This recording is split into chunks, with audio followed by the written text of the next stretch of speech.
The Empowerment Show aims to equip individuals with the necessary tools, knowledge, and confidence to make informed decisions and take control of their lives. It also focuses on ensuring access to essential resources and the opportunities.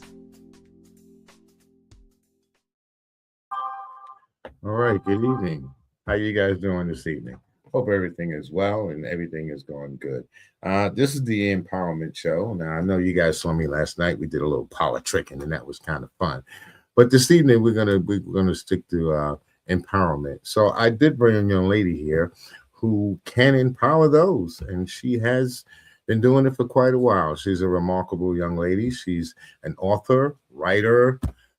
She's been in the music industry. I mean, we can go on and on and on. The last book that I read from her was Behind the Mic, Women Behind the Mic. I thought that was a pretty good book. So I'd like to introduce to you Dr. LaJoyce Brookshire. How are you, young lady? I am well. Thank you for having me. How are you all out there? Are we well? And we're glad to have you here. Just to let you know. Glad that you're friends of the show and that you're friends of the network. So tell us about let's catch up a little bit because we got a lot of catching up to do, right? You're doing a book now, so this is another book. How many books have you written? Let's get to that. I have written 11 books. Wow. How many #1 bestsellers? None. Well, okay, well, we got to change that. Listen, it's okay. But however, my first foray into writing a book and having it published, my first published work was Soul Food, which is the novelization based on the smash hit movie Soul Food. And that did reach on the New York Times bestselling list in paperback. Yes, but it didn't reach #1, but it was on the New York Times bestsellers list. I appreciate you all. Hey, that's more than further what I've gotten in life. So, again, like I said, you're an amazing woman and you have done a lot of things. This woman behind the mic with the music, I just want to bring people up to speed as to what your capabilities are. So the women behind the mic, what's that all about? Women Behind the Mic is a collective of women executives who work behind the scenes in the entertainment industry during the golden era primarily. And many people have no idea that so many women were influential in creating a little something that's called pop culture today. And we were there. I was there. My sisters were there. So what had happened was when all of the documentaries started to come out, we started asking one another, how come my sisters were not included in the New Edition documentary? How come my sisters were not included in the Notorious documentary for myself? How come Puffy didn't call anybody for Can't Stop, Won't Stop? And you know what happened was you know what? This is erasure because we were there and it's not fair. But you know what? It's not their responsibility to tell our stories. It's ours. Mm-hmm. So my business partner and I, Michelle Joyce, we called our sisters up and said, blow the dust off your memories. And we're going to get to work and write these books. So we wrote volume 1, which was called Word to the Wise. And we wrote volume 2, which is the hip hop edition, Women Behind the Mic, Curators of the Culture, the hip hop edition. Yes. So the passion behind writing the book, I guess, was from a bunch of men being misogynistic, and they wouldn't hear you or see you, and you became like invisible, and now you wanted to be seen. So was that the purpose of the book? No, the purpose of the book was to cement our legacy. Mm-hmm. Because if you could see my little brag wall behind me, I have they don't listen. You can't buy one of these off of Amazon. Okay. This is one of the things you just can't buy. You earn these with sweat equity. Okay. And I have them all over my house. I even have some in my shed. Don't tell anybody because I'm out of wall space. I don't want them everywhere. But I will tell you that what is infuriating is to see stories being told and the people who were instrumental in bringing to light people who were once obscure, who are now celebrity, it's frustrating when you only tell a partial of the story and not the whole story. So it's actually a signal to anyone who has ever done anything substantial to make sure that you document your truths and make sure that you write it down and you journal it and that you share it with other people, because if you don't, I'm telling you, no one will. So along with being a writer, are you also an entertainer, singer, dancer, or? Not a chance. Okay, so I did dance. Yes. I danced my whole life primarily. My family, my cousin and I, we started a dance school in the basement of her church years ago, and her school, Studio One Dance Conservatory in Chicago, went on to become an amazing dance company and didn't close, dance school, and didn't close until the pandemic. So I'm grateful to be one of the founding mothers there. But I also danced with the Muntu Dance Company in Chicago, and I was in a show in Chicago for a year where I danced 8 shows a week. 8 shows a week? 8 shows a week. Is that not a lot? Is that like a lot of shows? Oh yeah, that's a lot of shows. That's professional work. Yes, wow. I was 16. You were 16? 16. So what is it? The end of the Oh, I do.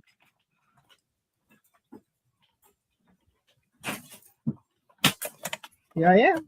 Look at that. Can I let me zoom in on that a little bit. That's called Kintu and the Law Look of Love. at that. And see the drummers. Look at the drummers back there. And that's I can see them.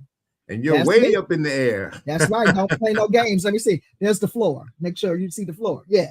Wow. Play no games. Yeah. Yeah. So what brought you into the music world? I mean, it just seemed like dancing was more of your passion than the music world. What brought you there? I got into the music world, entertainment, from broadcasting. Oh. I transitioned from radio into the music side of things because I was a writer. Well, first I was a news announcer on WJPC, the amazing AM 95 in Chicago. And then I moved to New York and I got involved in sales. I fell in love with the behind the scenes aspect of everything. So then I started writing and producing. Are you from New York? You from New York? Brownsville, Brooklyn. Okay. So there was a show that came on Saturday mornings in the 80s called Top 30 USA with Donnie Simpson. Mm-hmm. I wrote and produced that show. I was one of the writers and producers of that show. Yes. And with that show, we toured all over the world and went and did remote broadcasts all over the place. But I also used to write short form, long form, and vignette programming for the Sheridan Broadcasting Networks, which is now American Urban Radio. Okay, I'm a little ignorant. You gotta rewind that. You said something that kind of caught my ear, but I didn't understand what it was. Okay. What type of broadcasting you said it was? The Sheridan Broadcasting Network. Okay. SBN. It used to American Urban Network, American Urban Radio, as you know now, AURN, used to be Sheridan Broadcasting Network. Oh. And I worked there for many years. And is that a big platform? You know. Oh my gosh, yeah, that's syndicated radio all over the country. I don't know. You know, I'm a little guy here. You know, we're just a little peon here. You know what I mean? We reach a few thousand people a week, but we're just little peons here. These guys, they reach millions a day. You know. Yes, millions a day. Millions a day. Yes. Mm-hmm. So now, Sheridan Broadcasting. Yep. So you went from broadcasting. How long did you stay in broadcasting? 25 years. 25. That's a career. Yeah, sure enough. That's a career. Well, I would say radio and records, complete total, 25 years. Mm-hmm. My Lord, you've been all over the place, all over the entertainment world. You got the dance. You didn't get to sing. No, I don't sing. No, stay in my lane. You play the musical instruments? No. I'm just trying to get the whole picture here, right? No instruments. So what exactly is your passion? Writing. And teaching. Okay. So you got a new book out. Well, let's talk about your new book. Tell me all about it. Tell me and tell everybody else about this new book. All right. Well, it's the Trinity Detox, 21 Days to Becoming Healthy Wealthy. It is the companion book that goes along with the product, the Trinity Detox, 21 Days to Becoming Healthy Wealthy. Is that backwards? Yeah. I'm It's sorry. okay, though. Don't worry about it. It's 21 Days to Becoming Healthy Wealthy. That's the name of the book. The reason why I wrote the book, well, let me just backtrack the story. The Trinity Detox, I'm a naturopathic doctor now, and I've been a naturopathic doctor for 25 years. Next week, I will be celebrating my 25th year as a naturopathic doctor. So just for those that don't understand what type of doctor that is, explain it to them, please. Sure. A naturopathic doctor, classical naturopath, teaches how to stay well using everything in nature, mind, body, and spirit. So that's what I do. I use everything in nature to help keep you well. And it's interesting because I got on this trajectory of my health and wellness journey, Kendall, when I was in high school. Wow. Yes. And so my wellness career really, and my interest in wellness didn't begin in a wellness center. It began in a high school classroom. My dear friend Cindy Rogers gave a speech on why you should become a vegetarian. And I was so inspired. I went to the lunchroom and ordered a grilled cheese sandwich on rye. And then I went home that night and told my mother I was never eating meat again. And she said, help yourself. There's some salad in the refrigerator. And then by the end of the next week, I had gotten a job at GNC. But at the time, it was General Nutrition Center. Yeah, I know that. Yeah. You remember? They're not open anymore, are they? I have no idea, but let me tell you, GNC was the Whole Foods of today. Yeah. We used to squeeze peanut butter, make sandwiches, juices. People would come there and buy their groceries who were, back then, they were classified as health nuts. Right. But yes, I used to work there. And that's where I got really a good education. By the time I was a senior in high school, and by the time I went to college, I was so inspired, so educated. I had boxes of supplements that on my campus, I was known as the village healer. And that you could come to me if you didn't feel well and health services was not open. And if you had to take a test, play the football game, run that track meet, I would whip you up something that tasted really nasty, but the next day you could take that test, run that track meet, or play that football game. Yeah, and so I tell you this, I'm a part of that generation. Everything was in powder form, and we would whip it up. That what do they call it? Creatine. Creatine. Oh yeah. Oh yeah, man. I was a bodybuilder, so. Oh. You know, I was actually about 240 pounds. Get out of here. I'm not kidding you. I was about 240 pounds. I was a pretty big guy. And now I'm about 195 pounds. Okay. Where's your picture? I showed you mine. Where's yours? Okay. Well, now I got to go get up on my wall to go get a picture. Yes, you do. They're on the wall. Okay. I don't know if you're going to be able to see it. That's okay. Let me see if I can zoom in on one since you got me doing it. Okay. I got you. Get you one off the wall. Well, they're kind of encased in glass, so. Oh, you got the fanciness. I understand. Yeah. Let me see if I can see how I go around my room here. Yeah. Go up here. And I don't know if you can see the guy in the blue shirt up there. Yes, I see the blue shirt. That big guy? Yeah, that's you? Yeah, it's me. And next to my wife, you see the big guy? I used to have dreadlocks and see all of that. Okay. Yeah. All right. And now I just do this. That's all right. We have a lot of past lives. Coming back. Mm-hmm. There you go. Yeah, that was me. I used to be the big muscle guy long years ago. So okay. But those days are gone. But I was just saying that I would take the creatine and some of the powder forms. Just so you know, it's creatinine. It's what? Creatinine. That stuff I took before I went to work out. I don't know if people are still doing that nowadays. Yeah, they are. Really? So what's the best advice that you can give somebody like you got a bodybuilder, he wants to lose weight, he wants to stay cut up, he wants to stay healthy. Work out, eat your protein, eat your vegetables, it'll get you ripped. Do you have a certain amount of carbs you need to eat before you start your workout to give you that burst of energy, that surge? That's what I would say do. It seems like the products have changed, but human beings have not. Oh, there's some excellent products on the market, though. Do you think guys are stronger now, or they I watch basketball. I give you for instance, right? And all I hear about is how much more athletic they are, how much stronger they are. Do you think that that's a true comparison? I couldn't compare it like that. On an individual basis, who's to say? But here's what I know is that pro athletes are dropping dead like crazy. I think, let me tell you something. I looked up, there's an NFL memorial page. I don't know if you want to get into why I looked that up. You might get kicked off of YouTube if I start talking about that. But we're on a good platform. Do what you need. Are you on YouTube?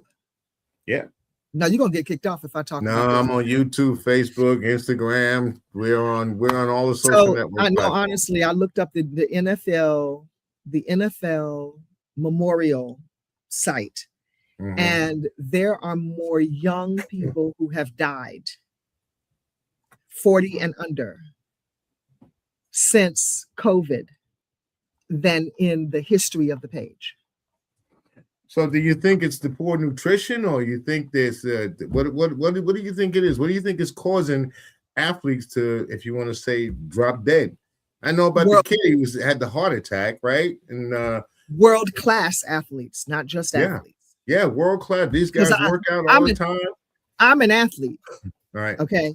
World-class athletes. So what do you think have this the best proper diet, or what is it? I think it's lifestyle. I think it's taking risks with steroids. I think it's sex, drugs, and rock and roll.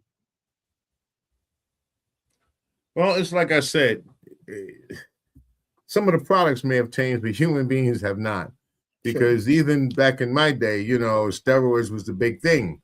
Arnold Schwarzenegger, and people wanted to look like that. Or in my case, it was another brother, but it was a brother. Yeah, but we were taking all kind of stuff, man. I'm glad I didn't get affected with it. I never tried the steroids. I heard it makes you really big, but it makes you tired and all kind of other stuff. And then I heard that it messes with you sexually. So that kind of like killed everything for me. I hear you. I hear you. There are always consequences to taking an easy way out. Right. It doesn't sound like that was much of an easy way out, but so what do you suggest? I'm looking at what do I suggest for what? For good nutrition and my gosh, come on now. How am I going to live a healthy lifestyle?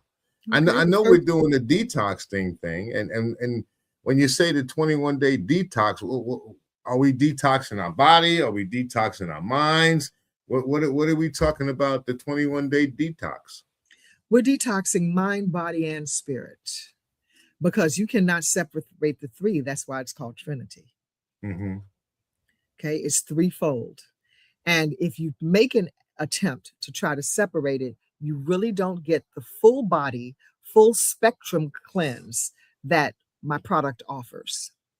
So when you receive, the purpose of it is to reset not only the body, but the mind is reset too. The heart is reset. It is a cleanse that clears out all of the pathways and pathogens from the lung, the liver, the lymphatic system, and everything in between, in addition to killing parasites.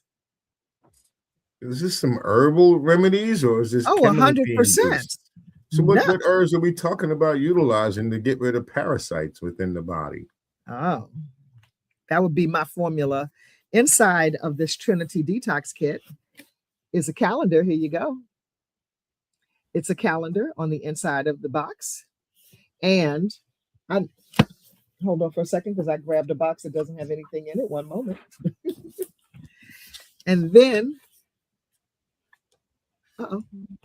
Yeah, I'm here. Sorry. There you go. So this calendar tells you what to take step by step, day by day. And here are the products, the different formulas. We have Good Greens formula number 1. Then there's Good Greens. What formula number 1 is a spirulina, a very high-powered, high-quality, the best source spirulina in the world. Good Greens formula number 1. Good Greens formula number 2 is a chlorophyll, the best chlorophyll you have ever had. Heals a multitude of things within the body. These two things together operate as a chelator and a binder, which drag out heavy metal toxicity, other toxins, and drag out the parasites that are shaken loose. And this product, the third thing, is called Good Riddance. And that is the parasite cleanse, because we do not want to have parasites in the body, and everyone has them. More on that in a minute. And the last thing is Good and Clean Colon. It cleans out the colon. And I call it an evacuator because that's how good it is. You call it what? An evacuator. An evacuator. An evacuator, because that's how good it is. Really? So you're saying it cleanses the colon that well, right? It cleanses the colon out that well. Better than a colonoscopy? Oh yeah, you talk because wait, the colonoscopy, you only drink that magnesium citrate. Oh my God! But you know the process that you got to go through before you get on that table, man. You feel like drained out. Yeah. And see, here's the problem that I have with it: that some people only get to have that kind of a thorough cleansing, once every 5 years? Yeah, 6 years, right? That is when they say death begins in the colon. Show me a lot of diseases and I will point to a dirty colon or a history of constipation. And then the parasites start taking over and multiplying. So a lot of people say, I don't have any parasites. What are you talking about? I haven't been to a third world country, blah, blah, blah.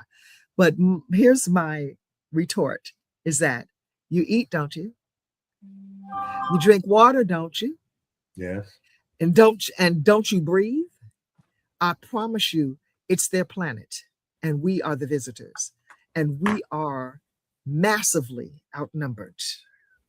So if we think for 1 second that we don't have parasites, I want to ask you a question.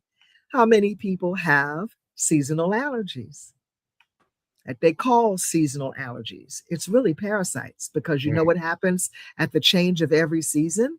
The parasites start having more babies. And when the parasites are gestating and having more babies, that is a result of all of that scratching, sneezing, itching, and wheezing. And then you run to the allergist to get something to calm it down. You run and go buy your Claritin, something else over the counter to calm all of that down. But it's really a Band-Aid over what the situation is. And that is rampant activity of parasites. A lot of people who claim that they can't see, they're chronic insomniacs. They lay down and they feel they can't feel rested in any way. That is a sign of a parasitic infection. Or people who say that they just sleep and sleep and sleep. They're so lethargic. They don't care how much sleep they get. They never feel like they get enough rest.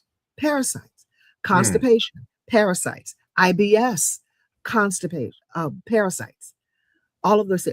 Skin breakout, acne, rosacea, parasites. All of those things are indicators of parasites.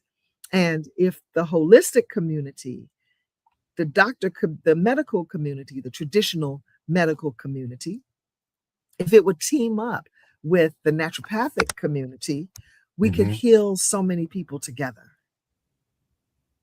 We really could. That you're asking people who make money on this stuff to get with people who actually care about your health. That's, I don't know if you're going to get that combination. You sound like a socialist. You better be careful with that. So many people do. I don't think that any doctor gets into the business of doctoring to cause harm. I just, because I know what it takes to become a doctor. Absolutely. Okay. And even my own training was incredibly intense. Now, it wasn't 4 years of study before I could get my MD, but it was a total of 4 years once I did my internship after I did my initial studies. And so what it takes to become one, I don't think that anyone intends to cause people harm. I just don't think that. But what I do want people, what I would like to see more Western medicine doctors do is to consider that there are other pathways. There is more than one pathway to being healed. Mm. And I think that if with an open mind, that it could be explored. Well, it sounds like if you're, going back and talking to your ancestors, because they had all these different remedies long before we got to this country, way back when, different ways to heal you and so forth. That these parasites that you talk about, I got this vision in my mind of some little squirmy, wormy thing crawling around inside of you. Right? Yep. Are they microscopic, or how large are these parasites? Some are microscopic, some are large. The product, to answer your question from earlier, you say, what kind of herbs are a part of it that kills parasites? Well, here you go. Black walnut, green black walnut hull, wormwood, clove, garlic, and aloe vera. What do you think about the green tea? I see a lot of people they drink the green tea as a cleanser, as a health type medicine, or I think that people are drinking green tea for the antioxidant properties. Right. Okay. In my opinion, I personally cannot touch caffeine.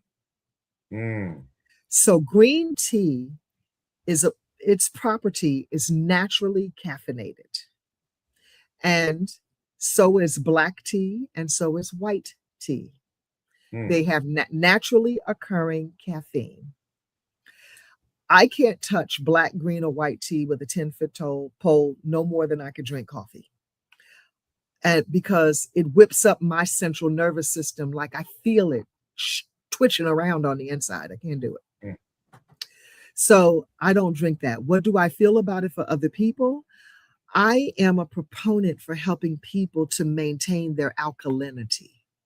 And caffeine drags down the alkalinity and forces the body into acidity. And so I don't want anyone to ever consume any products that contain acid. Not just for the pleasure, not just for, I got to have my cup of coffee every morning. Okay. Would that also go along with fruits? Oranges are acidic, pineapples are acidic? No. Fruit and vegetables that are acid in nature are alkaline ash in the stomach. Not the same thing at all. So when people say, I can't have lemon, I can't have lime, I can't have oranges, I can't have tomatoes, I always educate them to let them know that, darlings, it's not the same internally. They're acid in nature to protect themselves from insects, quite honestly, from predators. Now I got a buddy, he's a herbalist. Well, he's more than an herbalist, but I want to say herbalist. And he's always trying to get me to take this turmeric. Turmeric, okay. I'm just asking, turmeric? Yeah, okay. Turmeric. Why does he want you to take it? He says it's a good for me to take with my body. He says put it in what I drink and put it in what I eat. It's supposed to be very, very good for cleansing and helping me out. I don't know. It's not a cleanser. It's anti-inflammatory. Okay. It's I guess that would be good for my joint arthritis. That's correct. Okay. Joint pain. That's probably why he's trying to get me. That's probably why he's telling you. I have a lot of joint pain and muscle pain, and I do have some issues sleeping. So what do you suggest about that? I suggest you get on my Trinity 21-day detox. 21. Let me tell you why. Let me give you a true story, and he doesn't mind if I share this story. You know Chris Curry. Of course I know Chris, Chris of Curry. course you know Chris Curry. Chris Curry did the program. Chris Really? Curry, yes, he did. And he and his wife called me on the 6th day. Let me tell you why. Chris Curry, you all, for the audience who doesn't know, Chris Curry is a member of Ray Goodman and Brown. And he has said that he is a chronic insomniac, that, you know, from being up all night in the entertainment industry. I Yeah. worked in the entertainment industry for 25 years. You couldn't find me at a party at 10 o'clock every once in a while, but I slip out the side, get a party started and slip out the door. Okay. So I'm not the up all night girl, never have been. So Chris and his wife called me on the phone and said, we have a story to tell you. He said, I just want to say that this Trinity stuff is working. I said, Oh. okay, great. How do you know? His wife says, I get off the bus in Manhattan every morning and I call Chris while I'm walking to work, just to call him every morning. This particular morning, she calls him 20 times. He doesn't answer the phone. She sends the police to the house to break in. Chris wakes up. The police are standing over him. Dude, are you okay? Your wife is calling you. He said, she didn't call me, answer the phone. Wife is like, I've been calling you. Why didn't you? He said, I've been asleep. She said, that is not true. That man doesn't sleep. He said, I was having the best dream of, yes, I do. I'm sleeping now. Chris Curry now sleeps. You know, you might convince me to take it because I take the gabapentin. I have I have nerve damage. I mean, I'm all beat up. Like you talk about staying up all night. I worked midnight tour and I was in manholes. And that's where the pain comes from. Working and living in manholes for Verizon. I worked for Verizon 30 years. Okay. You know, field technician. So they stuck me out in manholes. You know, to fix troubles. And at night, you're out there all night. So now I still have a little issue. I'm retired 8-9 years now, and I still have the issue of going to sleep at night because I'm used to being up all night. And well, even like now, I'll probably stay up to about 1 a.m. No, just so I can get an 8-hour sleep. I make myself get really, really tired, and I'll go to bed. I know if I go to bed about 1, I'm going to sleep till about 8. May I share with you? Yes, ma'am. One thing. You are defying nature.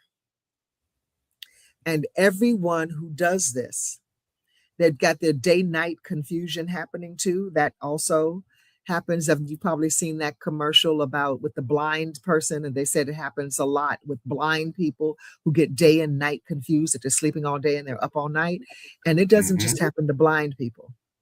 It happens to people who used to work the graveyard shift. Okay. And do you know why they call it the graveyard shift? Because that's where they're going to put you when they're done.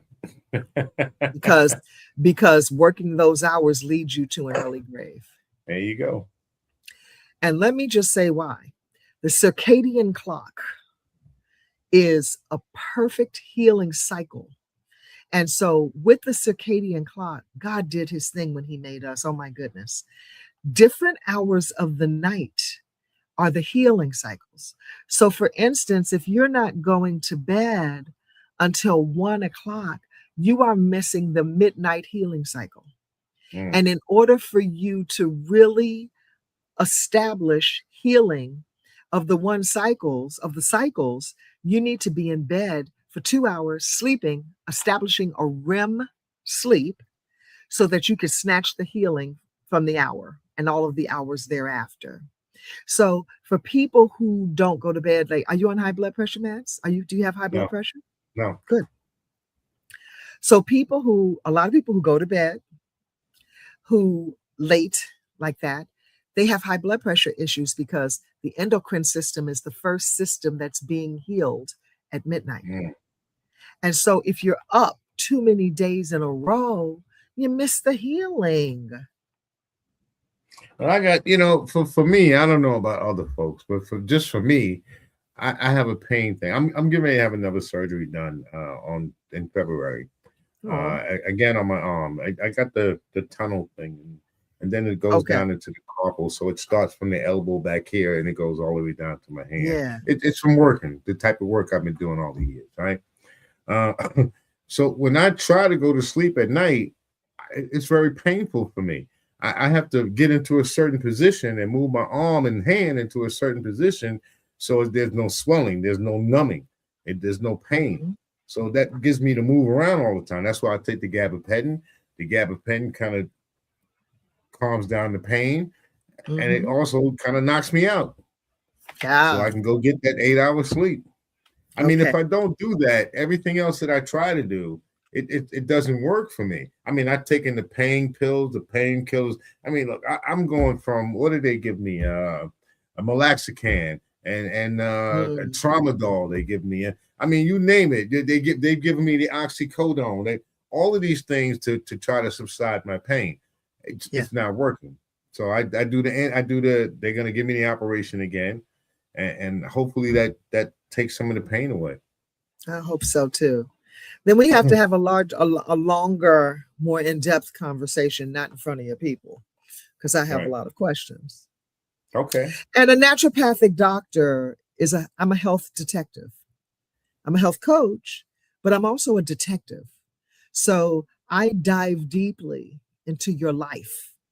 Mm-hmm. I dive deeply into what you're thinking. I dive deeply into um, what you eat. I take a really deep dive. I ask questions that regular doctors don't ask because they practice managed care, and you're lucky if they stay in the room with you for 15 minutes. Mm. Well, we called it pain management. That's what they used to send me to.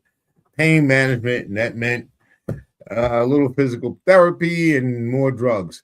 But what would you suggest to people? I don't know. A person I like was me, what would you suggest? I would suggest first to detoxify the body from all of the drugs that you have been continuously taking, because the body cannot function optimally with drugs. And that's what they are. You said drugs. That's what That's what they they are. are. And they're toxic. So when you have that level of toxicity, if you just read the little pamphlet that comes along with the drug, even though it may help you to allay pain, Kendall, what is happening is it's depositing all of these things. Just read the side effects. See, for Yeah, me, it's like, I tell you, I'm going to tell you, I read the side effects. I didn't mean to cut you off. I no, know sir. what the side effects are, but I also know what happens if I don't take it. So when I don't take it, I have to live with the pain. There's no alleviation. There's no, oh God, if I could do something else, I mean, I would. So There are a those, lot of things that can be done. There are a lot of natural things for pain, but you can't do anything. Let me tell you something. I just created this Trinity Detox program. Uh, I went to Malaysia last year, January. This time, January last year, I was in Malaysia mm, presenting my idea to the Edmark company. They fell in love with it. They fast tracked it. We worked day and night, and they made it available for their international conference in Dubai in April. okay. And so then it really officially went to market in May. The reason why I'm telling you that is because I have been doing the same protocol for 25 years with my patients. When people come to my office, I don't care what's wrong with you. The first thing we're going to do is we're going to detoxify and kill those parasites. Mm. Period. And guess what? The minute people do that, they start to feel better. And then we go from there. Well, I'm going to sit back and talk to Chris about this because Go ahead. I got to give him a call anyway. So this way he can, he'll probably want to sell it to me, but it's all good. So I want to ask you another question about eating. Now, I eat twice a day. I don't eat 3 meals a day. And Okay. I pretty much eat when I get hungry. And I don't Good. eat large meals. I don't like to eat large. I don't like to feel bloated because when I eat a lot, it feels like I feel weighed down and bloated. So is eating twice a day, is that okay? Twice a day, once a day, I think that people should eat when they're hungry. And you should Okay. eat to the point that you're satisfied and stop. Just like you said, you don't like to feel bloated, but that bloating is a sign of parasites. Now I tell my wife, Yeah, my wife is a nurse, and she would always tell me, "You need to eat meals. You need to eat. You need." And I would tell her, I said, I kind of feel like that car. It's like, why am I putting more gas in it, but I'm not going anywhere? I just keep putting more gas and more gas and more gas till the gas is spewing out. I don't, and I'm not burning it off. So I feel when I eat, I'm supposed to burn this fuel off before I eat again. That's For sure. I don't know if that's true or it's right, but it's right for me. So. Okay. And you can also eat your fuel. Certain foods provide fuel. Okay. You can do that. And it's nothing wrong with it. I want to encourage everybody that's watching, and thank you guys for watching. We truly, truly appreciate you. I know we're not getting 1 million views tonight, but I do appreciate those that do tune in. Hopefully that we're informative on this network. We're trying to be a family network, a community network. So we try to bring you people like Dr. Brookshire so she can explain to you a better way of living and taking care of your body. As you can see on this network, we have about 5 or 6 different shows. So I'm sure there's something that for you here that you can tune into. Okay. We're just about at the end of this show. And if there's any more information that you would like to give out, young lady, now's the time. I would like to invite everyone to try the Trinity 21-day detoxification program because it can do your body good, a lot of good. And we're about to embark upon a challenge 1 week from today, actually. We're coming together as a collective to do this as a community. It's not something you have to do alone. I have decided that I'm going to do it once every season. So the next time we'll be doing it will be spring cleaning. But we are going to do the new you starting next week on January 28th. If you'd like to jump in, you can contact me at Dr. Brookshire, which is Dr. Brookshire at Outlook.com, which is DRBROOKSHIRE at Outlook.com. That's Dr. Brookshire at Outlook.com. And you can also continue this conversation with me at AskTheGoodDoctor.org and grab a copy of this book. It's only $10 anywhere books are sold to read about all of the details that you would need to detoxify safely, effectively. But we are going to be gathered together. And for all of you in and around the tri-state area, I welcome you to make an appointment with me if you'd like. And you can contact me at that same email, Dr. Brookshire at Outlook.com. Thank you, Kendall, so much for having me here. Oh, and tune in every Wednesday to my podcast, wherever you listen to yours. Yes, it's called Ask the Good Doctor. Ask the Good Doctor. Ask the Good Doctor, where I have other good doctors. You should have been on my network. I would have loved it. I would have set you up with a platform, a show of your own, and I would have taken care of you. I did all the engineer work for you. All you got to do is come on. All right. And anytime you want to come back and you feel that you want to do your thing, the door is open and the lights are always on for you. I appreciate that. I sure do. Well, again, thank you guys. Thank you very much for coming on. And thank you guys and young ladies and everybody for tuning in. We generally start this show off by trying to say something that we are grateful for. So I guess that's the way we're going to end this show. And as always, I'm grateful that I wake up in the morning and I take a breath of air, and it's so sweet. So beautiful to wake up in the morning. For all the guys that have been watching the show, I'm a cancer survivor. So I'm going to tell you, life is precious. When you feel like you're not going to have it anymore, that's when you seem to want to cling to it the most. Amen. So just be grateful for what you have. Just be mindful that there are people out there that don't have what you have. Sure. They don't have a roof over their head. They don't know what it is to sleep in a bed. So you have these things. So just be grateful for it. And bless those, give to those who don't have. That's what Jesus would do, right? Amen. All right. So on that note, we're going to close out. Thank you guys very much for tuning in. My name is Kendall Stevenson, and this is the Empowerment Show. Peace.